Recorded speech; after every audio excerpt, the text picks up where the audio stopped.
আচ্ছা, ভেবে দেখো তো, যখন দুনিয়ায় কোনো টাকা পয়সা ছিল না, তখন মানুষ কিভাবে কেনাকাটা করত?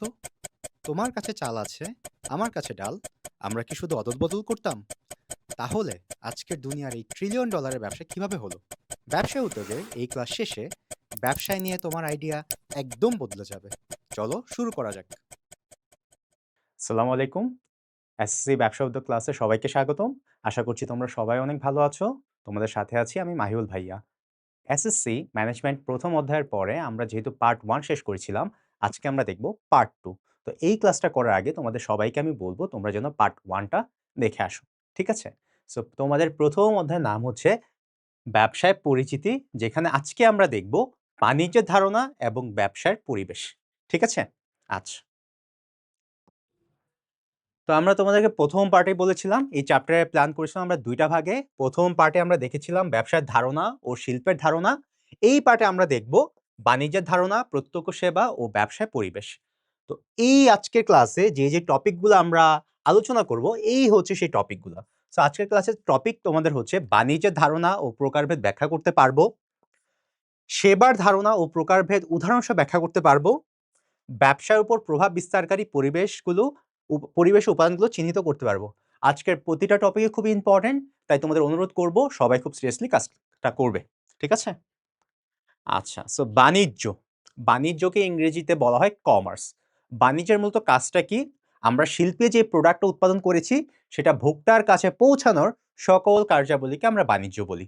সহজ কথায় প্রোডাক্ট উৎপাদক থেকে ভোক্তার কাছে পৌঁছানো পর্যন্ত, অথবা কাঁচামাল উৎপাদকের কাছে পৌঁছানো পর্যন্ত এই যে প্রোডাক্ট আনা নেওয়া, তার সমস্ত কাজকে আমরা বলতে পারি বাণিজ্য।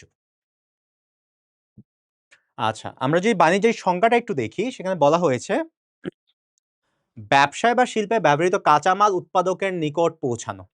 সো কাঁচামাল উৎপাদকের নিকট পৌঁছানো কিংবা শিল্পে উৎপাদিত কাঁচামাল উৎপাদিত পণ্য বা সেবা সামগ্রী ভোক্তার নিকট পৌঁছানো। পণ্য বা সেবা সামগ্রী ভোক্তার নিকট পৌঁছানো সকল কার্যাবলীকে বাণিজ্য বলে। সো আমরা এখানে দেখতে বাণিজ্যের কাজ মূলত ২ টা। ফার্স্ট অফ অল কাঁচামালকে উৎপাদকের কাছে পৌঁছানো, আর উৎপাদক থেকে যে প্রোডাক্ট উৎপাদন হচ্ছে সেটা ভোক্তার কাছে পৌঁছানো। সো আমরা এটা একটা চিত্রের মাধ্যমে দেখি। আমরা এখানে দেখতে পারতেছি যে ব্যবসা বা শিল্প, ঠিক আছে? এখানে আমরা দেখতে পারতেছি সরবরাহকারী, আর এখানে আমরা দেখতে পারতেছি ভোক্তা। একটা ব্যবসায় মূলত এই ৩ টা পক্ষই থাকে, ঠিক আছে? সো ব্যবসায় বা শিল্পে পণ্য উৎপাদন করার জন্য আমাদের কি দরকার? কাঁচামাল। ওকে? কাঁচামাল। এই কাঁচামালটা ব্যবসাকে কে দিবে? সরবরাহকারী, বা ইংরেজিতে বলা হয় সাপ্লায়ার। সো এই সাপ্লায়ার কি করবে? ব্যবসা বা শিল্পে কাঁচামাল দিবে কেন? প্রোডাক্ট বানানোর জন্য। তো শিল্পে বা ব্যবসায় কাঁচামাল আসলো, আমরা প্রোডাক্ট বানাইলাম। এখন প্রোডাক্টটা বানাইলে তো হবে না, বিক্রি করতে হবে, রাইট? সো আমাদের যে পণ্যটা আছে, ব্যবহৃত পণ্য বা পণ্য, ঠিক আছে? এই পণ্যটা ভোক্তার কাছে পৌঁছানো। সো এই যে কাঁচামাল সরবরাহকারী থেকে শিল্পে পৌঁছানো এবং শিল্প উৎপাদিত পণ্য ভোক্তার নিকট পৌঁছানো, এই পুরো কাজটাকে বলা হয় ব্যবসায়। ঠিক আছে? সরি, বাণিজ্য। ঠিক আছে? এই পুরো কাজটাকে বলা হয় বাণিজ্য। মনে থাকবে? আচ্ছা। আমরা একটু দেখি, এখানে বলা আছে বাণিজ্যকে ব্যবসায় পণ্য বা সেবা সামগ্রী বন্টনকারী শাখা হিসেবে চিহ্নিত করা হয়। এই কোশ্চেনটা তোমরা এমসিকিউ তে দেখবা অথবা শর্ট কোশ্চেনও দেখবা। ঠিক আছে? এটা সিকিউ তো দেখবা তোমরা, প্লাস এটা শর্ট কোশ্চেনও দেখবা। তো এই কথাটা আসলে মানেটা কি? বাণিজ্যকে ব্যবসায় পণ্য বা সেবা সামগ্রী বন্টনকারী শাখা। বন্টনকারী শাখা কেন বলা হয়? এটা বন্টন করে। কি বন্টন করে? ওই যে আমরা বলছিলাম শিল্পে সে কাঁচামাল বন্টন করতেছে, আবার পণ্য সে ভোক্তার কাছে বন্টন করতেছে। এই যে বন্টনের কাজটা, এই দায়িত্বটা মূলত পালন করে ব্যবসার মধ্যে হচ্ছে বাণিজ্য। ঠিক আছে? সো এটা খুবই ইম্পর্টেন্ট জানাটা, হ্যাঁ? কেন এটাকে বন্টনকারী শাখা বলা হয়? কারণ এখানে পণ্য বা সেবা সামগ্রী বন্টনের কাজটাই মূলত করে থাকে বাণিজ্য। ঠিক আছে? আচ্ছা। আমরা একটু দেখি ব্যবসায় করতে গেলে আসলে বিভিন্ন ধরনের সমস্যার সম্মুখীন হই আমরা। ঠিক আছে? অনেক রকম সমস্যা আছে। তো এই সমস্যাগুলোকে আমরা বড় আকারে মূলত ৬ টা ভাগে দেখতে পারি। ফার্স্ট অফ হচ্ছে সত্যগত। সত্যগত মানিটা কি? সত্যগত মানিটা হচ্ছে মালিকানা সত্য। ঠিক আছে? মালিকানা সত্য।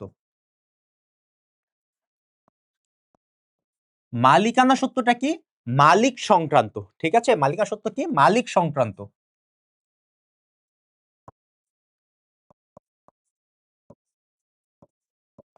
আচ্ছা, সে মালিক সংক্রান্ত সমস্যাটা কি? একটা প্রোডাক্টের মালিক আসলে কে? কোন পর্যায়ে মালিক কে হবে? এবং এই মালিকানা কিভাবে হস্তান্তর করব? যেমন ধরো তুমি একটা গ্যারেজ থেকে গাড়ি কিনলা। সো তুমি যখন কিনতেছো না ততক্ষণ পর্যন্ত গাড়িটার মালিক ওই গ্যারেজের ওনার, রাইট? আবার যখন তুমি কিনে আনতেছো তখন এই গাড়িটার মালিক তুমি নিজে। সো এই যে মালিকানা হস্তান্তরের যে জটিলতা, এই জটিলতা মূলত আমরা ব্যবসায় দেখতে পারি। ঠিক আছে? এটা হচ্ছে আমাদের প্রধান বৈশিষ্ট্য। ঠিক আছে? আচ্ছা, এটাকে ট্রেডগত সমস্যা বলা হয়। ঠিক আছে? আচ্ছা, পরবর্তী আমরা যে সমস্যা, এই স্থানগত। এক স্থান থেকে আরেক স্থানে। ধরো তুমি চট্টগ্রাম থেকে বা রাজশাহী থেকে আম কিনে আনবা। হ্যাঁ? তো এই রাজশাহীর আম তোমাকে পৌঁছায় দেওয়ার একটা সমস্যা ক্রিয়েট হচ্ছে। কজ তুমি ঘরে বসে কিভাবে রাজশাহীর আম পাবা? সো রাজশাহীর আম ঘরে পৌঁছানোর যে সমস্যাটা, এটাকে আমরা বলি স্থানগত সমস্যা। ঠিক আছে? কারণ প্রোডাক্ট তো সব তোমার ঘরের সাথে উৎপাদন হবে না, রাইট? আচ্ছা। তারপর হচ্ছে সময় বা কালগত। সময়গত ব্যাপারটা কি? ধরো গ্রীষ্মকালে বা শীতকালে, ধরো গ্রীষ্মকালে অনেক ফল আছে, রাইট? এগুলো আমরা চাই পরবর্তী মৌসুমেও যেন আমরা ব্যবহার করতে পারি। শীতকালে আমরা চাই, ঠিক আছে, আমের জুস খেতে। বাট এটা সম্ভব না। কজ একটা ফসল একটা নির্দিষ্ট টাইমে উৎপাদন হয়। যেমন শীতের শাকসবজি শীতকালে উৎপাদন হয়। তো এইটা আমরা দীর্ঘদিন কিভাবে ব্যবহার করতে পারি, এটা একটা সমস্যা। যে এত এটা কিভাবে রাখবো আমরা, রাইট? সো এটা তো নষ্ট হয়ে যাবে। যেমন এই যে কাঁচা শাকসবজি, আম, এগুলা কিছুদিন পরেই দেখা যায় পচে যায়। তো এটা আমরা দীর্ঘ সময় কিভাবে রাখতে পারি? ওকে? তো এইটা একটা সমস্যা। তারপর আসে অর্থগত সমস্যা। এটা আমরা সবাই বুঝি ভাই। আমাদের বিভিন্ন জিনিস কেনাকাটার জন্য আমাদের অর্থের প্রয়োজন হয়। এখন আমাদের সবসময় অর্থ পর্যাপ্ত পরিমাণ থাকে না। যেমন তুমি একটা গাড়ি কিনবা, তো গাড়ি কেনার জন্য একদম ক্যাশ টাকা তুমি নিয়ে বসে নাই। ঠিক আছে? সো তোমার এই টাকা সংক্রান্ত একটা সমস্যা হবেই। ওকে? আচ্ছা, তারপর হচ্ছে ঝুঁকিগত। তুমি যে টাকা দিয়ে প্রোডাক্টটা কিনবা, সেখানে অলওয়েজ একটা ঝুঁকি থাকবে আমরা জানি। তো এই ঝুঁকির সমস্যাটা আমরা কিভাবে মোকাবেলা করব? ঠিক আছে? তারপরেরটা হচ্ছে তথ্যগত। তথ্যগত কি? প্রচারগত। প্রচারগত কি? কোন একটা জায়গায় প্রোডাক্ট আছে কিন্তু আমরা জানিই না। ঠিক আছে? সো আমরা এটা জানাবো কিভাবে কাস্টমার? ধরো আমি একটা প্রোডাক্ট বানাই। হ্যাঁ? সো শুধু বানালেই তো হবে না, আমার কাস্টমারকে জানাইতে হবে যে, "ভাই আমি এরকম একটা প্রোডাক্ট বানাই। এই প্রোডাক্টটার মাধ্যমে তুমি এই সুবিধা পাবা।" এখন সে যেটা নাই জানে সেটা কিভাবে কিনবে? সো এগুলো হচ্ছে মূলত একটা ব্যবসায় করতে গেলে এই ৬ রকমের সমস্যা দেখা যায়। ঠিক আছে? এই ৬ রকমের সমস্যাই মূলত আমরা ব্যবসায় দেখতে পাই। ওকে? তো এই সমস্যাগুলা সমাধান করার জন্য আমাদেরকে জিনিসটা হেল্প করে, সেটা হচ্ছে বাণিজ্য। ঠিক আছে? বাণিজ্যে কিভাবে হেল্প করে আমরা এটা দেখব। তার আগে আমরা দেখব বাণিজ্যের সাথে কি উপাদান আছে হেল্প করার মতো। ঠিক আছে? বাণিজ্য কি হাত পা আছে যেগুলা দিয়ে সে এই কাজটাকে আমাকে সহজ করতে পারে। আমরা একটু দেখি। এখানে হচ্ছে বাণিজ্যের উপাদান। আচ্ছা, বাণিজ্যের উপাদান কি? ১ম এ আমরা দেখতেছি পণ্য বিনিময়। বাণিজ্য আমাদেরকে পণ্য বিনিময় করতে সাহায্য করে। পণ্য বিনিময় কি? কেনা-বেচা। ঠিক আছে? পণ্য বিনিময় কি? কেনা-বেচা।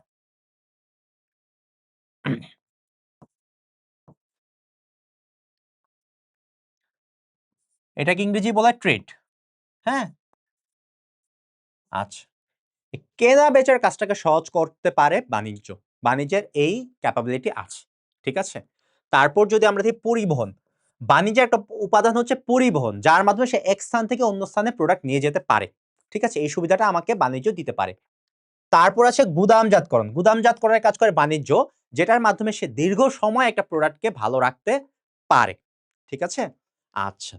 তারপর কি আছে? ব্যাংকিং ও বা ব্যাংক। এই ব্যাংকের মাধ্যমে বাণিজ্য আমাদেরকে অর্থগত সুবিধা দিতে পারে। ঠিক আছে? আমাদের টাকা-পয়সার সমস্যা হলে বাণিজ্য আমাদেরকে টাকা দিয়েও সাহায্য করতে পারে। তারপর কি আছে? বীমা।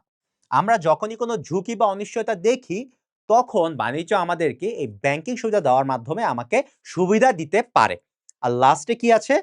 লাস্টে হচ্ছে বিজ্ঞাপন। বিজ্ঞাপনের মাধ্যমে কি করে? বাণিজ্য বিজ্ঞাপনের মাধ্যমে প্রচার সংক্রান্ত কাজ করে। এই যে আমি বলেছিলাম আমার একটা প্রোডাক্ট আছে, মানুষের কিভাবে জানাবো? এই জানানোর কাজটা বাণিজ্য করতে পারে। তো আমরা তো বুঝলাম বাণিজ্যের এই ৬ টা আমার উপাদান আছে, তাই তো? যে কাজগুলা বাণিজ্য করতে পারে। এখন এই উপাদানগুলোর মাধ্যমে বা টুলস গুলোর মাধ্যমে বাণিজ্য কিভাবে, ওই যে একটু আগে ৬ টা সমস্যা দেখেছিলাম, সেই ৬ টা সমস্যার সমাধান করতে পারে, আমরা এখন এটা দেখব। ঠিক আছে? ওকে।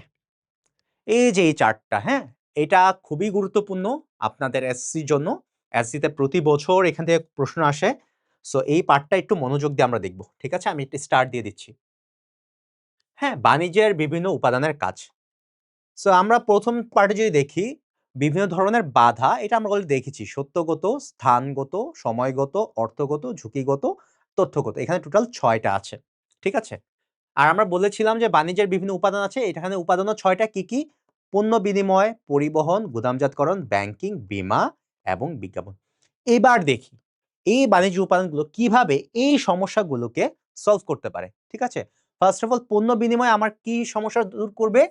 সে হচ্ছে মালিকানা সংক্রান্ত বাধা দূর করবে। এই যে মালিকানা চেঞ্জ, তোমার কাছে একটা গাড়ি ছিল, আমি সেটা কিনে নিলাম, এখন এটার মালিক আমি। এই যে মালিকানা চেঞ্জ হচ্ছে, এই সংক্রান্ত যত জটিলতা আছে সেটা বাণিজ্যের এই উপাদান দেখে। পণ্য বিনিময়। ঠিক আছে? আচ্ছা। পরিবহন কি কাজে হেল্প করে আমাকে? স্থানগত বাধা দূর করে। ধরো ওই যে রাজশাহী রাম, সে আমাকে ঢাকায় এনে দিবে। এইজন্য সে আমাকে যে সুবিধা দেয় তার নাম হচ্ছে পরিবহন। ঠিক আছে? তারপর গুদামজাতকরণ। ওকে? গুদামজাতকরণ কি করে ভাইয়া? গুদামজাতকরণ আমার সময়গত বাধা দূর করে। কিভাবে? একটা সময় বা একটা সিজনে একটা সবজি বা ফল হয়, সেটাকে দীর্ঘ সময় সে ভালো রাখে যেন পরবর্তীতে আমরা তা ব্যবহার করতে পারি। ওকে? তারপর আছে ব্যাংকিং। ব্যাংকিং আমাদের কি সুবিধা দিচ্ছে? অর্থগত। আমাদের যখনই টাকা সংক্রান্ত সমস্যা হচ্ছে, ব্যাংকিং আমাদের লোন দিচ্ছে, টাকা দিচ্ছে, দিয়ে আমাদেরকে টাকার সমস্যাটা সমাধান করছে। ঠিক আছে? তারপর যদি আমরা দেখি বীমা। আমরা বলছিলাম বীমা কি করে? ঝুঁকি সংক্রান্ত বাধা দূর করে। আমাদের যখনই ব্যবসা করতে হলে ঝুঁকি হয়, তখনই বাণিজ্য আমাকে বলে, "ভাই আপনি দাঁড়ান, আপনি বীমা করেন। তাহলে যে আপনার কোনো বিপদ আসে, আপনার কোনো সমস্যা নেই। আপনি একটা আ টাকা পেয়ে যাবেন।" ঠিক আছে? আপনার রিস্কটা কমে যাবে। ওকে? আচ্ছা, তারপর কি আছে লাস্টে? বিজ্ঞাপন। বিজ্ঞাপন কেন করে? তথ্য ও প্রচার সংক্রান্ত বাধা দূর করে। এই যে আমার প্রোডাক্টটা যে আছে সেটা জানানো। বাংলাদেশে একটা তৈরি প্রোডাক্ট বিদেশেও বিক্রি হচ্ছে। কিভাবে? এটা হচ্ছে প্রচারের মাধ্যমে। এটা এই প্রচার সংক্রান্ত বাধা কে দূর করে? বাণিজ্য। সো আমরা বুঝতে পারছি বাণিজ্যে এই যে প্রতিটা পয়েন্ট ইম্পোর্টেন্ট, রাইট? প্রতিটা পয়েন্ট ইম্পোর্টেন্ট। এই যে ৬ টা কাজ আছে কোনটাই আসলে ফেল না। প্রতিটা কাজই হচ্ছে আমার ব্যবসা করতে গেলে আমরা দেখি লাগে এবং এই প্রতিটা কাজের সাথে আমরা পরিচিত। সো পরীক্ষা আপনাদের কি আসতে পারে? পরীক্ষা আপনার আসতে পারে এই যে বাণিজ্যের যে উপাদানগুলো সেটা কিভাবে এই যে সমস্যাগুলো, এই যে ৬ টা সমস্যা আমরা দেখতে পারি, এই ৬ টা সমস্যাকে দূর করে। ঠিক আছে? সেটার উত্তর কি হবে? এই যে ভূমিকাটা। ঠিক আছে? আপনারা যদি ভূমিকার পার্টটা সুন্দরভাবে ব্যাখ্যা করতে পারেন, তাহলেই দেখা যাবে আপনার যে সিকিউ কোয়েশ্চেন থাকবে না? সিকিউ কোয়েশ্চেন আপনার আর কোন প্রবলেম হবে না। অ্যান্ড এখান থেকে আপনার শর্ট কোয়েশ্চেন আসতে পারে। ঠিক আছে? সো এই পার্টটা খুবই ইম্পোর্টেন্ট। এমসিকিউ আমরা পাবো। একটু পরে আমরা ক্লাস শেষে কিছু এমসিকিউ সলভ করব এই টপিকের উপরে। ঠিক আছে? আসেন, যদি এটা বুঝে থাকেন তাহলে আপনাদের বাণিজ্য টপিকে আর কোনো প্রবলেম নাই। আমরা এখন মুভ করব প্রত্যক্ষ সেবা বা ডাইরেক্ট সার্ভিস। আচ্ছা, প্রত্যক্ষ সেবা জিনিসটা কি? আমরা তো এতক্ষণ শিল্প বুঝলাম, আমরা বাণিজ্য বুঝলাম। এখানে আমরা কি করতাম? প্রোডাক্ট বানাইতাম এবং প্রোডাক্ট সেল করতাম। রাইট? বাট আমরা দেখি আমরা সমাজে এমন অনেক ব্যবসা আছে যেখানে আসলে প্রোডাক্ট দেই না, আমরা সেবা দেই। সেবা কিরকম? যেমন ডাক্তার আমাদেরকে ডাক্তারের সুবিধা দিয়ে থাকে, চিকিৎসা দিয়ে থাকে। শিক্ষক আমাদের শিক্ষা সংক্রান্ত সেবা দিয়ে থাকে। আমরা বাসে চড়ি, বাস আমাদের যাতায়াত সংক্রান্ত সুবিধা দিয়ে থাকে। এরপর টেলিফোন লাইনে আমরা কথোপকথন সংক্রান্ত সমস্যা বা সুবিধা পেয়ে থাকি। রাইট? তো এই যে সুবিধাগুলা এগুলো যারা দিয়ে থাকে তাদেরকে আমরা বলি হচ্ছে প্রত্যক্ষ সেবা বা ডাইরেক্ট সার্ভিস। এগুলা মূলত কারা দেয়? আমরা এটা একটা ব্যক্তি, নির্দিষ্ট ব্যক্তির কাছ থেকে পেয়ে থাকি। যে আমাদেরকে এই সুবিধাগুলো দিয়ে থাকে। এখানে উনি আমাদেরকে কোন সেবা কি বলে? প্রোডাক্ট দিচ্ছে না, উনি আমাদেরকে দিচ্ছে সেবা। ঠিক আছে? আচ্ছা। আমরা একটু প্রত্যক্ষ সেবা সংজ্ঞাটা দেখব। ঠিক আছে? অর্থ উপার্জনের উদ্দেশ্যে স্বাধীন পেশায় নিয়োজিত ডাক্তার, উকিল। এটি একটু বুঝতে হবে। এই ধরনের সেবা যারা দিয়ে থাকে তারা মূলত হচ্ছে স্বাধীন পেশায় নিয়োজিত থাকে। তারা নিজের ইচ্ছায় এই সেবাটা দিয়ে থাকে মানুষকে। ঠিক আছে? আচ্ছা। ডাক্তার, উকিল, প্রকৌশলী প্রভৃতি পেশাজীবী বিভিন্ন সেবাকর্ম অর্থের বিনিময়ে প্রদান করে থাকেন। এই সকল সেবাকর্ম বা বৃত্তি প্রত্যক্ষ সেবা হিসেবে পরিচিত। যেমন হিসেবে আমরা বলতে পারি ডাক্তারি ক্লিনিক, আইন চেম্বার, প্রকৌশলী ফার্ম, অডিট ফার্ম ইত্যাদি। এখানে মূলত কি হয়? ধরেন আমরা ডাক্তারের কথাই যদি বলি, আমরা ডাক্তারের কাছে গেলাম, একটা রোগ হইছে, ডাক্তার আমাকে সেই রোগের চিকিৎসাটা দিল। সেই চিকিৎসাটা আমি সেখানে নিলাম, আমি সুস্থ হইলাম, আমি বাসায় চলে আসলাম। তো বাসায় এসে কি আমি সেটা দেখাইতে পারবো যে ডাক্তার আমাকে কি সেবাটা দিছে? না। এখন তুমি বলছো, "স্যার একটা প্রেসক্রিপশন তো আছে বা ওষুধ আছে।" বাট এটা তো ডাক্তার সেবাটা না। ডাক্তার আমাকে যে সুস্থ করার জন্য যা করেছেন, সেই পুরাটাকে আমরা বলি সেবা। ঠিক আছে? সো এই সেবাটা কি নিয়ে আসা যায় যে পরবর্তীতে তোমার অসুখ হবে, তুমি আবার সেটাকে ইউজ করবা? না। তোমার যদি আবার অসুখ হয়, তোমার আবার ডাক্তারের কাছে যাওয়া লাগতে পারে। ঠিক আছে?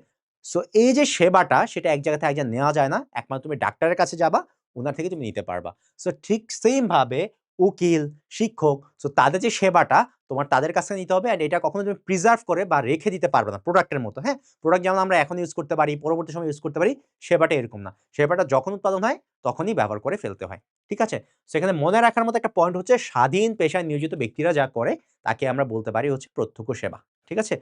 উদাহরণগুলা থেকে প্রায় প্রশ্ন আসে। সো উদাহরণগুলো একটু মনে রাখতে হবে। আচ্ছা। সো আমরা ব্যবসার যে ৩ টা সেক্টর ছিল, ৩ টা সেক্টর কি? শিল্প, বাণিজ্য, প্রত্যক্ষ সেবা। আমি লিখে দিচ্ছি, হ্যাঁ?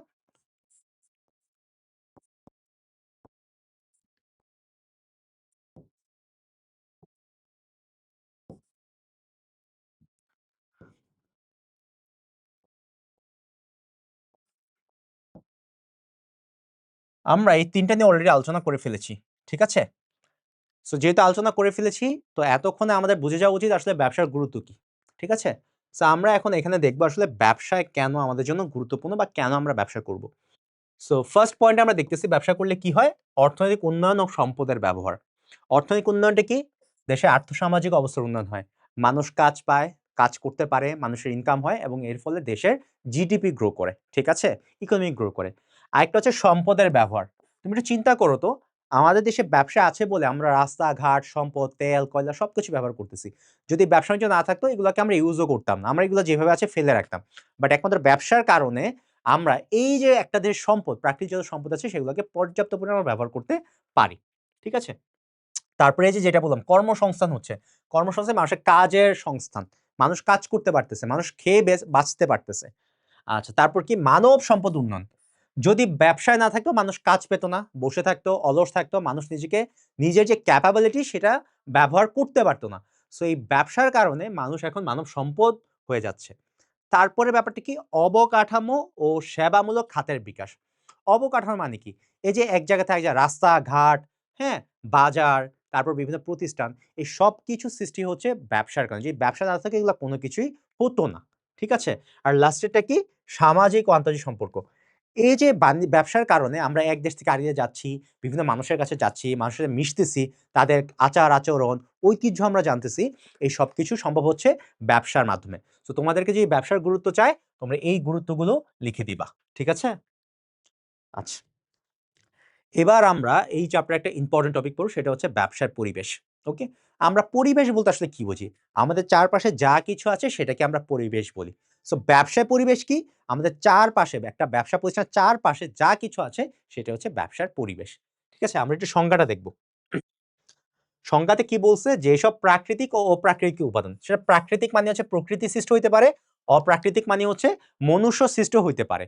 দ্বারা ব্যবসায়িক সংগঠনের গঠন, কার্যাবলী, উন্নতি, অবনতি প্রত্যক্ষ ও পরোক্ষভাবে প্রভাবিত হয়। প্রত্যক্ষভাবে মানে সরাসরিভাবে প্রভাবিত হচ্ছে, আর পরোক্ষ মানে কি? ইনডাইরেক্টলি প্রভাবিত হচ্ছে। সেগুলোর সমষ্টিকে ব্যবসায়িক পরিবেশ বলে। সহজ কথায় একটা ব্যবসা প্রতিষ্ঠানের আশেপাশে যেই পরিবেশ আছে, সেই পরিবেশ নিয়ে যদি ব্যবসায় প্রভাবিত হয়, তাকে আমরা বলতে পারি ব্যবসার পরিবেশ। ঠিক আছে? আচ্ছা। আমরা যদি দেখি আমাদের চারপাশে আসলে কি পরিবেশ আছে? সো আমরা অনেক উপাদানই পাবো। তো এগুলোকে বড় আকারে আমরা ৬ টা উপাদানে ভাগ করতে পারি। এই ৬ টা উপাদান কি? ১ম এ যদি আমরা দেখি সেটা হচ্ছে প্রাকৃতিক পরিবেশ। প্রাকৃতিক পরিবেশটা কি? আমাদের এই প্রকৃতির সৃষ্ট বা আল্লাহ প্রদত্ত যা কিছু আছে সেটা হচ্ছে প্রাকৃতিক পরিবেশ। যেমন কি হতে পারে? নদী-নালা, ঠিক আছে? বন, হ্যাঁ? এগুলা হচ্ছে প্রকৃতি প্রদত্ত। ঠিক আছে? ২ নাম্বারটা কি? অর্থনৈতিক। নাম থেকে আমরা বুঝতে পারছি টাকা-পয়সা সংক্রান্ত, ব্যাংকিং সংক্রান্ত, সঞ্চয় সংক্রান্ত এই ধরনের যে পরিবেশটা সেটাকে আমরা বলতে পারি অর্থনৈতিক পরিবেশ। তারপর আছে রাজনৈতিক পরিবেশ। একটা দেশের সরকার কি ধরনের পলিসি নিচ্ছে, কিভাবে ব্যবসায়ীকে সামর্থ্য দিচ্ছে বা সমর্থন করতেছে, এই সবকিছুই হচ্ছে আমাদের রাজনৈতিক পরিবেশ। তারপর আছে আমাদের সামাজিক পরিবেশ। সামাজিক পরিবেশটা কি? সমাজ। সমাজে আমরা জানি কারা থাকে? মানুষ থাকে। সো একটা দেশের বা একটা সমাজের মানুষের মন মানসিকতা, আচার-আচরণ, তাদের ধর্মীয় বিশ্বাস এই সবকিছু হচ্ছে সামাজিক পরিবেশ। তারপর আছে আপনার আইনগত পরিবেশ। আইনগত পরিবেশের কাজটা কি? একটা দেশের নীতিমালা, যত নীতি আছে, ব্যবসায়িক নীতি, বাণিজ্য নীতি, ভোক্তা অধিকার নীতি, যত আইন আছে দেশে সবকিছুই হচ্ছে আপনার আইনগত পরিবেশ। আরেকটা হচ্ছে প্রযুক্তিগত। প্রযুক্তিগত পরিবেশটা কি? একটা ব্যবসায় প্রযুক্তি বা টেকনোলজিক্যালি কতটুকু অ্যাডভান্স, সে ব্যবসায় একটা ব্যবসায় কতটুকু এই টেকনোলজি ব্যবহার করতে পারে, এই সবকিছুই হচ্ছে প্রযুক্তিগত পরিবেশে আলোচনা। সো আমরা এখন এটাকে একটু বিস্তারিত আলোচনা করব। ঠিক আছে? এই যে দেখেন একটা বড় চার্ট দেওয়া আছে আপনাদের বইতে।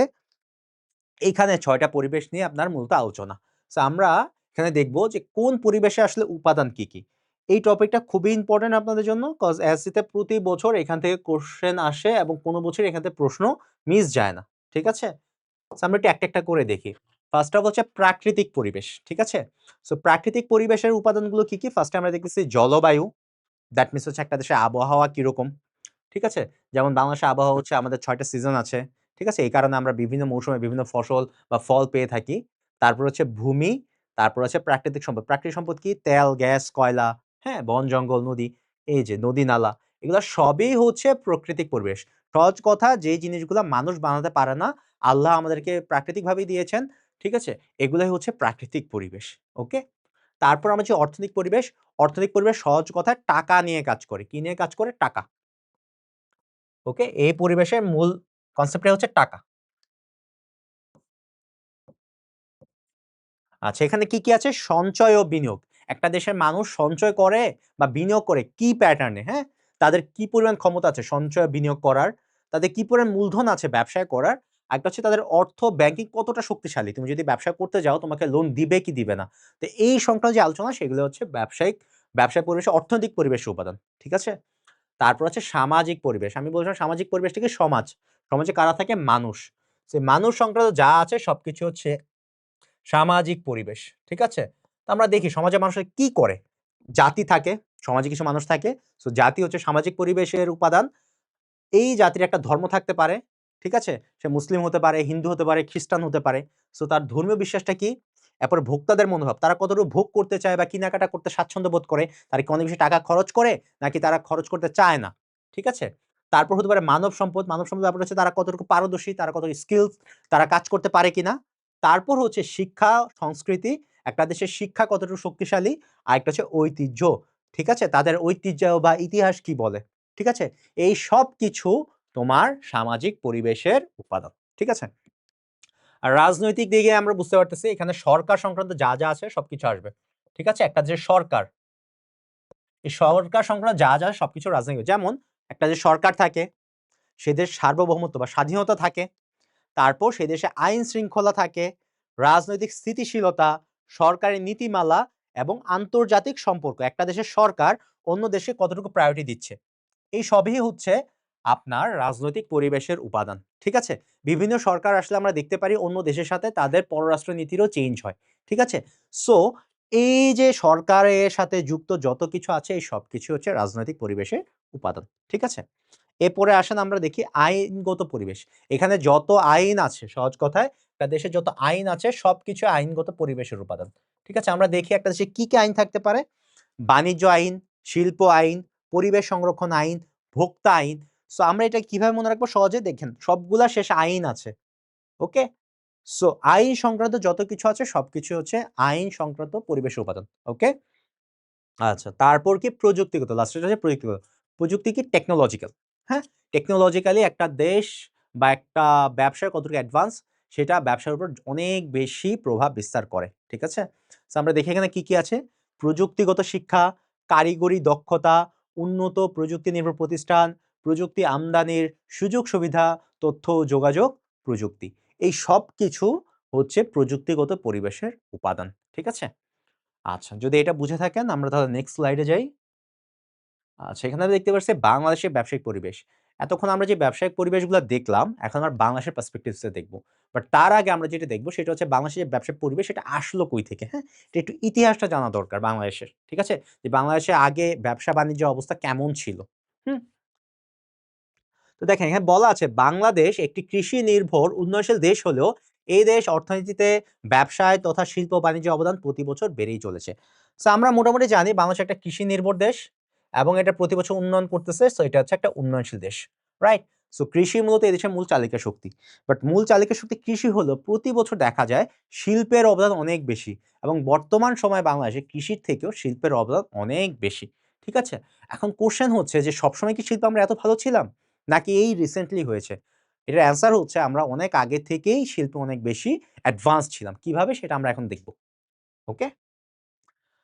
আচ্ছা, আমাদের ব্যবসা-বাণিজ্যের জন্য কিছু প্রসিদ্ধ স্থান ছিল যেখানে ব্যবসা-বাণিজ্য অনেক উন্নতি ছিল। ঠিক আছে? সেখানে ২ টা নাম আমরা দেখতে পাই। সেই ২ টা নাম কি? একটা হচ্ছে সোনারগাঁও। ঠিক আছে? একটা হচ্ছে সোনারগাঁও, আরেকটা হচ্ছে চট্টগ্রাম। এই ২ টা স্থান একদম প্রাচীনকাল থেকে আমাদের দেশে ব্যবসা-বাণিজ্য অনেক বেশি প্রসিদ্ধ ছিল। এগুলা কেন প্রসিদ্ধ ছিল? এগুলা কি উৎপাদন করত? আমরা যদি দেখি সোনারগাঁও বিখ্যাত ছিল মুসলিন কাপড়ের জন্য। ঠিক আছে? এই মসলিন কাপড়টা সোনারগাঁওতে উৎপাদন হইতো, অন্যান্য জায়গায় হইতো, বাট মসলিন সোনারগাঁওতে সবচেয়ে বেশি হইতো এবং এটা এত বেশি প্রসিদ্ধ ছিল যে এটা ইউরোপ ও আফ্রিকার বিভিন্ন দেশেও রপ্তানি হতো সেই আমলে। আজ থেকে যদি আমরা আরো ৩০০-৪০০ বছর পিছিয়ে যাই তখনও এই আমাদের দেশে সোনারগাঁও থেকে এই ইউরোপ আফ্রিকার বিভিন্ন দেশে হচ্ছে মসলিন আমরা রপ্তানি করতে পারতাম। ঠিক আছে? আরেকটা স্থান আছে আমাদের চট্টগ্রাম। এই চট্টগ্রাম কেন বিখ্যাত ছিল? জাহাজ নির্মাণের জন্য। ঠিক আছে? কারণ আগেকার সময়ে আমরা জানি বেশিরভাগ লেনদেনই হতো হচ্ছে জাহাজের মাধ্যমে। ঠিক আছে? বা নৌপথে। ঠিক আছে? আগেকার ব্যবসা-বাণিজ্য কিভাবে হতো? নৌপথে বা নদীপথে। সো নৌপথে হওয়ার কারণে জাহাজের প্রয়োজন হতো বড়, বড় জাহাজ অ্যান্ড এই বড়, বড় জাহাজগুলা আমাদের দেশে চট্টগ্রামে বেসিক্যালি হচ্ছে পতেঙ্গা, হ্যাঁ? এই চট্টগ্রামে হচ্ছে পতেঙ্গাতে।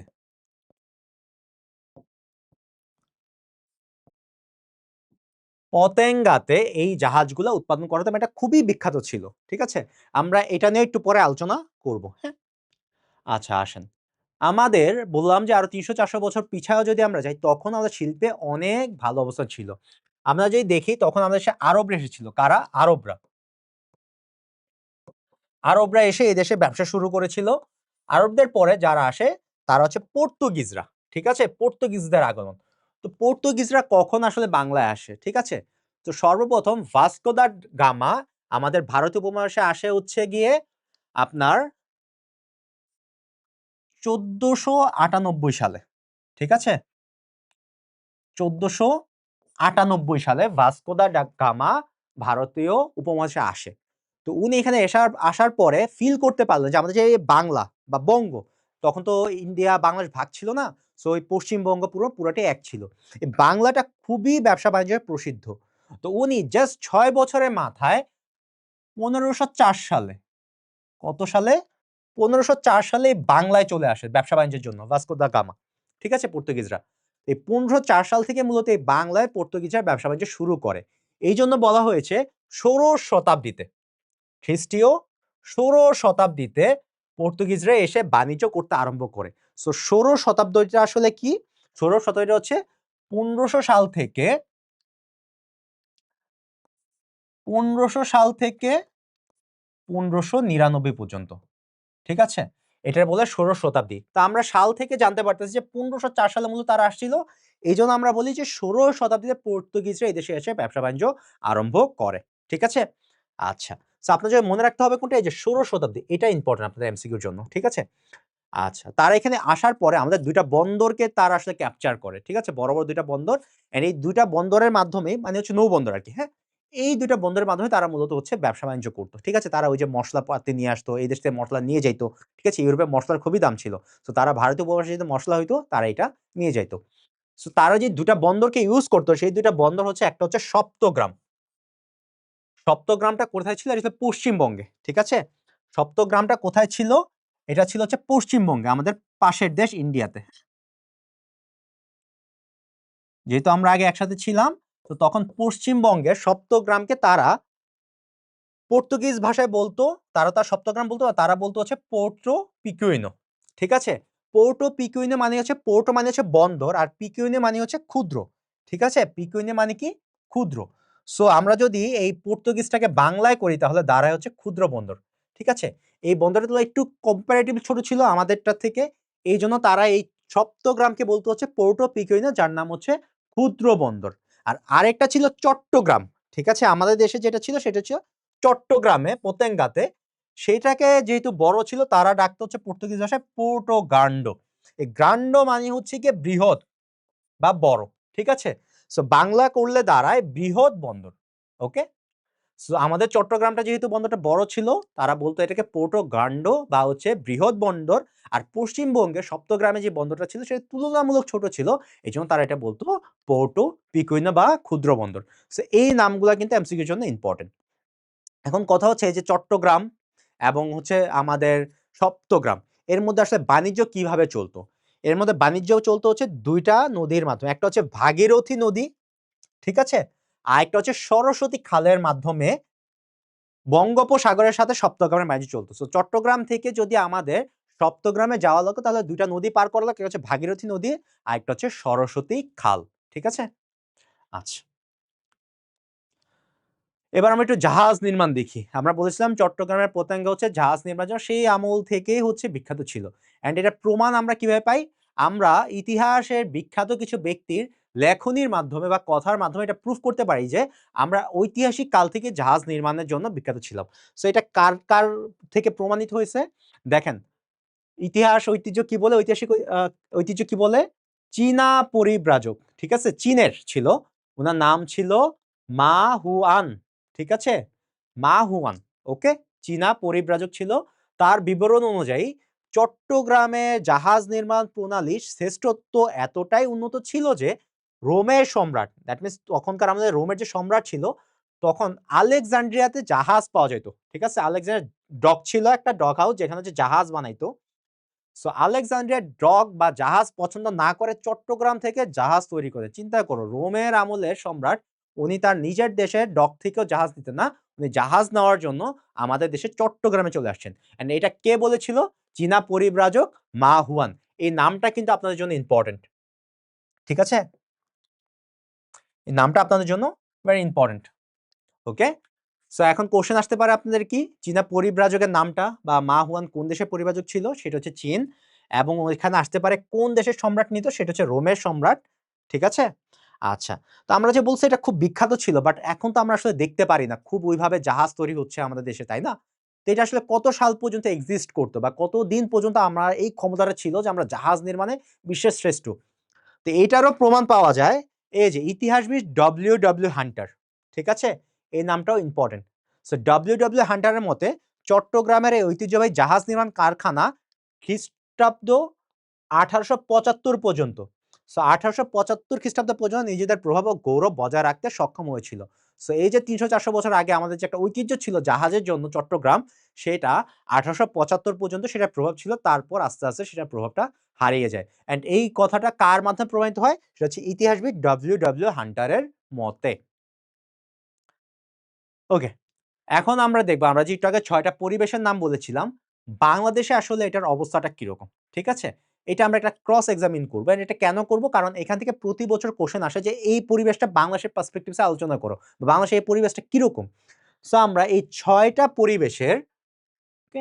আমরা এই ৬ টা পরিবেশের এখন যেটা করব সেটা হচ্ছে সুবিধা বা অনুকূল দিক, বাংলাদেশে এটার সুবিধাটা কিরকম সেটা আলোচনা করব। আরেকটা হচ্ছে প্রতিকূল দিক বা অসুবিধাগুলো আলোচনা করব। ঠিক আছে? তো সর্বপ্রথম আমরা যদি দেখি প্রাকৃতিক পরিবেশটা বাংলাদেশে কেমন? আমাদের বাংলাদেশে আসলে প্রাকৃতিক পরিবেশটা খুবই ভালো। তার কারণটা হচ্ছে আমাদের অনেক নদ-নদী আছে। হ্যাঁ? প্রাকৃতিকভাবে আমাদের জমি অনেক বেশি উর্বর। ঠিক আছে? আমাদের দেশে ৬ টা ঋতু আছে। সো আমরা যদি বলতে পারি যেকোনো পরিবেশ থেকে একমাত্র প্রাকৃতিক পরিবেশটা বাংলাদেশে সবচেয়ে বেশি ফেভারেবল। ঠিক আছে? সো আমরা দেখি এই পরিবেশ সুবিধাগুলো কি, কি আছে? কাঁচামালের সহজলভ্যতা। সহজে কাঁচামাল এক জায়গা থেকে আরেক জায়গায় নেওয়া যায়। কেন? আমাদের নদী আছে। ঠিক আছে? ও পর্যাপ্ত প্রাকৃতিক গ্যাস। এটা আমাদের জন্য একটা নিয়ামক। সব দেশে আসলে প্রাকৃতিক গ্যাসটা পাওয়া যায় না। ঠিক আছে? বাট প্রাকৃতিক পরিবেশের অসুবিধাটা কি? এই যে বনভূমির পরিমাণ কমে যাওয়া। আমরা গাছ কেটে ফেলার কারণে প্রতি বছর আমাদের বনভূমি কমে যাচ্ছে। যার ফলে গরম বেড়ে যাচ্ছে। আমরা যে ৬ টা সিজন সেটা এখন আর দেখতে পারতেছি না। গরম যখন শুরু হওয়ার কথা সেটা অনেক দেরিতে শুরু হচ্ছে বা আগেই শুরু হয়ে যাচ্ছে। গ্রীষ্মকাল ছোট হয়ে যাচ্ছে। সো এই ধরনের সমস্যা আমরা দেখতে পারতেছি। নদী ভাঙ্গন হচ্ছে, ওকে? টাইমলি বৃষ্টি হচ্ছে না। আচ্ছা, অর্থনৈতিক পরিবেশটা কেমন বাংলাদেশে? আমরা যদি দেখি এখানে কার্যকর ব্যাংকিং বিনিয়োগ মানসিকতা আছে।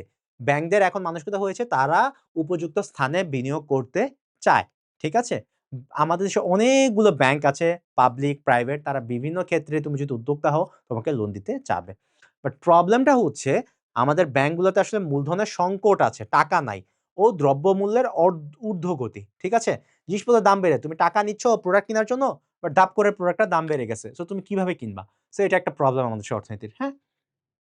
আমরা যে সামাজিক পরিবেশটা দেখি, সামাজিক পরিবেশে আমরা পাবো যে আমাদের দেশের মানুষ অনেক বেশি পরিশ্রমী, হ্যাঁ?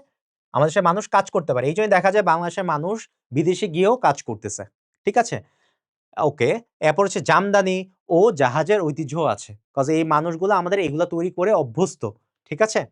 বাট আমরা যদি দেখি আমাদের প্রবলেমটা আসলে কোথায়? মুখস্থ নির্ভর শিক্ষা ব্যবস্থা। এটা আমাদের খুব বড় একটা প্রবলেম। কেন? কজ আমাদের এই যে পড়ালেখাটা আসলে সৃজনশীল ক্ষেত্রে আমরা ব্যবহার করতে পারি না। এটা মুখস্থ পড়াশোনা আমরা মুখস্থ করি, পরীক্ষায় লিখি, পাস করি। বাট এ কাজে লাগানো যে পড়ালেখা, এইটা আসলে আমাদের দেশে খুব কম অ্যান্ড এটা আমাদের চেঞ্জ করতে হবে। ঠিক আছে? আচ্ছা, তারপর যদি আমরা দেখি রাজনৈতিক পরিবেশ অবস্থাটা কি? অনুকূল শিল্পনীতি ও আইন শৃঙ্খলা। আমরা যদি দেখি আমাদের দেশে মোটামুটি ব্যবসা করার জন্য যে অনুকূল একটা আইনগত বা সরকারি সামর্থ্য দরকার সেটা আছে। বাট প্রবলেমটা কি? রাজনৈতিক অস্থিতিশীলতা, বারবার সরকার পরিবর্তন হওয়া, একটা হচ্ছে হরতাল ও ধর্মঘট। বারবার আমাদের দেশে প্রায়ই দেখা যায় হরতাল হয়, অবরোধ হয়, রাস্তাঘাট বন্ধ করে দেয়। তো দেখা যায় প্রোডাক্ট যদি এক জায়গা থেকে এক জায়গায় পৌঁছাইতে হয়, টাইম মতো আমরা পৌঁছাতে পারি না। ঠিক আছে? সো এই ব্যাপারগুলা দিকে একটু নজর দেওয়া দরকার। আমরা যদি দেখি আইনগত পরিবেশের অবস্থাটা কি? ভোক্তা অধিকার ও পরিবেশের আধুনিক আইন। বর্তমান সময়ে আমাদের সরকার অনেকগুলো আইন প্রণয়ন করেছে যেগুলো অ্যাকচুয়ালি ব্যবসা বাণিজ্যের জন্য অনুকূল। বাট প্রবলেম কি? আইন প্রয়োগের অভাব ও দুর্নীতি। আইন ঠিকই আছে বাট সেটা ঠিকভাবে প্রয়োগ হচ্ছে না এবং বিভিন্ন ক্ষেত্রে আমরা দুর্নীতি দেখতে পারি, যার কারণে দেখা যায় আসলে আইনগত পরিবেশটা আমাদেরকে ওইভাবে সমর্থন করতেছে না। ঠিক আছে? আরেকটা হচ্ছে প্রযুক্তিগত পরিবেশ। পরিবেশ অবস্থাটা কি? প্রযুক্তি ব্যবহার বৃদ্ধি ও উৎপাদন খরচ কম। সো আমাদের দেশে দেখতে পাই আমরা প্রচুর প্রযুক্তি বৃদ্ধি পাচ্ছে। আর এটা বৃদ্ধি করলে লাভটা কি? বৃদ্ধি করলে লাভটা হচ্ছে যে উৎপাদন খরচটা কমে যাবে। ঠিক আছে? সো উৎপাদন খরচটা কমে যাবে। কিন্তু প্রবলেমটা হচ্ছে আমরা যে প্রযুক্তি ব্যবহার করব আমাদের সাথে দক্ষ কর্মী, উন্নত যন্ত্রপাতির অভাব রয়েছে। প্রোডাক্টটা তো আনলে হবে না প্রযুক্তি, সেই প্রযুক্তির ব্যবহারও করতে হবে। সো এই যে ব্যবহার করবে সেই স্কিলড পিপল আমাদের দেশে নাই। ওকে? আচ্ছা। তো এই ছিল মূলত আমাদের এই অধ্যায়ের পুরো আলোচনা।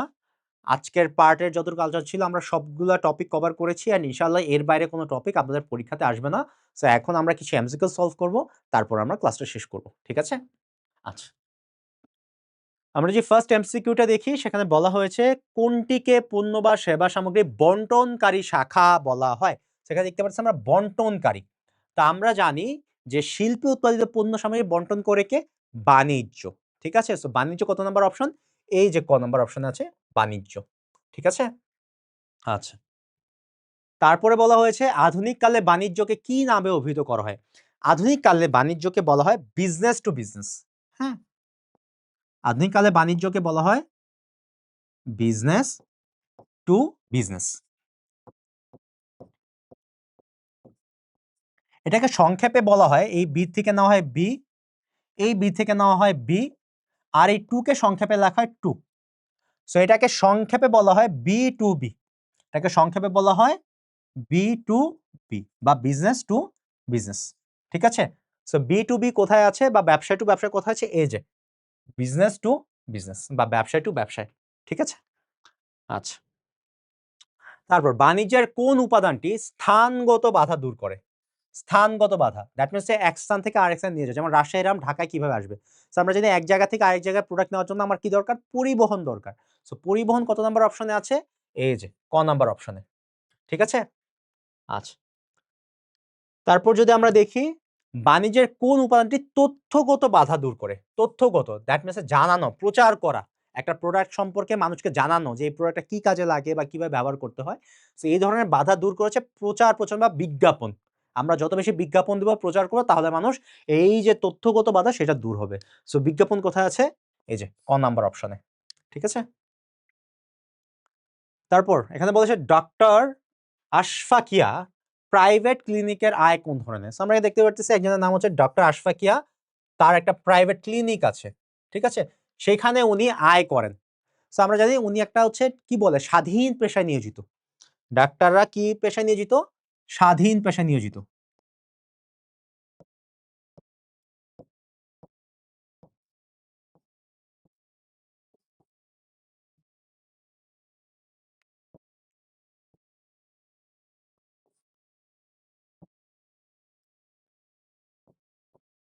সো স্বাধীন পেশায় যারা নিয়োজিত থাকে তাদেরকে আমরা বলি হচ্ছে প্রত্যক্ষ সেবায় নিয়োজিত। রাইট?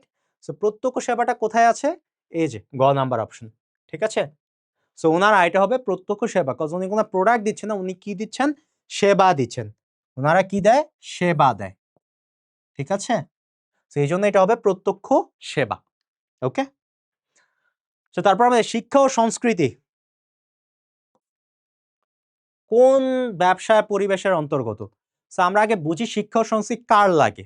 মানুষের। রাইট? পশু পাখির তো শিক্ষার দরকার নেই। কার লাগে? মানুষের। ঠিক আছে? আর আমরা জানি মানুষ কোন পরিবেশের উপাদান? মানুষ হচ্ছে সামাজিক পরিবেশের উপাদান।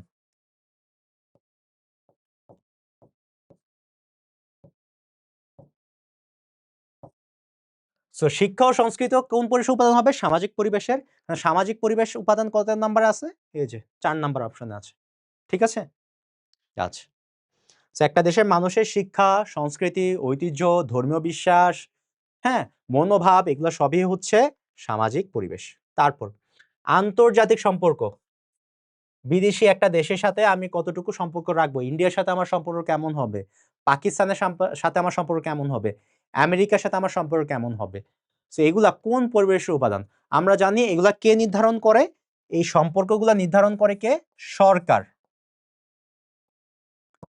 আর এই সরকার কোন পরিবেশের উপাদান? সেটা হচ্ছে রাজনৈতিক পরিবেশ। ঠিক আছে? রাজনৈতিক পরিবেশ। সো আমরা দেখি রাজনৈতিক পরিবেশ কত নম্বর অপশনে আছে? রাজনৈতিক পরিবেশে এই যে গ নাম্বার অপশনে। ঠিক আছে? আচ্ছা। তারপর মসলিন কাপড়ের জন্য সারা বিশ্বে কোন স্থানের নাম ছড়িয়ে পড়েছিল? আমরা জানি বাঙালি একসময় ২ টা হিসেবে বিখ্যাত ছিল। একটা হচ্ছে মসলিন, একটা হচ্ছে জাহাজ। সো মসলিন কোথায় উৎপাদন হইতো? সেটা হচ্ছে সোনারগাঁয়ে। আর জাহাজ কোথায় উৎপাদন? সেটা হচ্ছে চট্টগ্রামে। সো এই কোশ্চেনে জানতে চাইছে যে মসলিন কাপড়ের জন্য কোন স্থান সারা বিশ্বের নাম ছড়িয়ে পড়েছিল? সেটা হচ্ছে গিয়ে সোনারগাঁও। ঠিক আছে? সোনারগাঁও কোথায়? এই যে এখানে। গ নাম্বার অপশন। তারপর পর্তুগিজরা কত শতাব্দীতে আমাদের দেশে বাণিজ্য শুরু করে? আমরা জানি পর্তুগিজ এসেছিল কত সালে? ১৫০৪ সালে। ওকে? সো এই ১৫০০ সাল থেকে ১৫৯৯ পর্যন্ত সময়কে আমরা কি বলি? আমরা বলি এটাকে ষোড়শ শতাব্দী।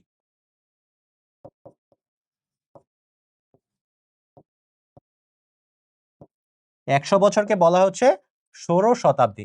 সো এই ষোড়শ শতাব্দী কত নাম্বার অপশন আছে? এই যে ক নাম্বার অপশন। ওকে? আচ্ছা। আজকে লাস্ট কোশ্চেন সেটা হচ্ছে পরিব্রাজক মাহুয়ান। ওকে? আমরা এই মাহুয়ানের উক্তিটি পড়েছিলাম যে বাংলাদেশের থেকে রোমের সম্রাটরা নিজেদের আলেকজান্দ্রিয়ার ড্রগ বা জাহাজ পছন্দ না করে বাংলাদেশের চট্টগ্রাম থেকে নিয়ে যেত। সেখানে জানতে চাইছে এই মাহুয়ান কোন দেশের অধিবাসী ছিল? আমরা জানি মাহুয়ান ছিল চীনা অধিবাসী। সো চীনা কত নম্বর অপশনে? এই যে ডি নাম্বার অপশনে। ঠিক আছে? সো এই ছিল আমাদের আজকে ক্লাসের ওভারঅল আলোচনা। আমরা এই চ্যাপ্টার 1 কে ২ টা পার্টে শেষ করেছি। আশা করব তোমরা ১ম ক্লাসটা করে এই ক্লাসটা যদি করো, ইনশাআল্লাহ পুরা চ্যাপ্টারটা তোমাদের ক্লিয়ার হয়ে যাবে। অ্যান্ড এর বাইরে তোমাদের আসলে কোনো তেমন সমস্যা থাকবে না। সো ২ টা ক্লাসই তোমাদের দেখার মতো রইলো। যদি কোনো প্রবলেম থাকে তোমরা কমেন্ট বক্সে আমাকে জানাবা। কোনো সমস্যা নাই। সো এতক্ষণ সাথে থাকার জন্য অসংখ্য ধন্যবাদ তোমাদেরকে। আসসালামু আলাইকুম।